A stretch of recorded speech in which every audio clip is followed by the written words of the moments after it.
C'est un petit village niché dans les montagnes grecques à 200 km d'Athènes. Le 10 juin 1944, Distomo bascule dans l'horreur. Les troupes nazies y massacrent 218 personnes.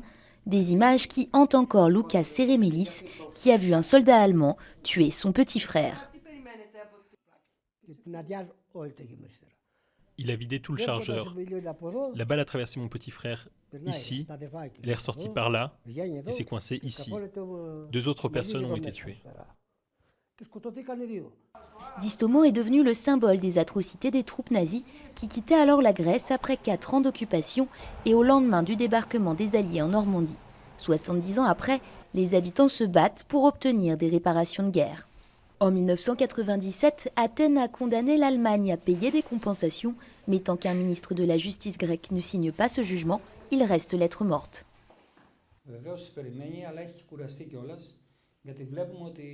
Bien sûr que nous attendons ça, mais nous en avons assez, car nous voyons que les gouvernements nous utilisent pour faire pression sur l'Allemagne et obtenir quelque chose en retour. Nous ne voulons que la justice.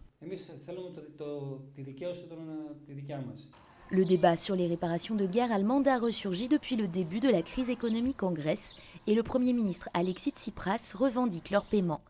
Des demandes toujours rejetées par Berlin.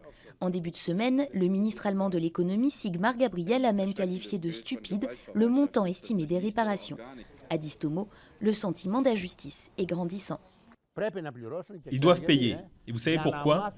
Comme ça, la prochaine génération apprendra que quand on fait quelque chose de mal, il faut payer.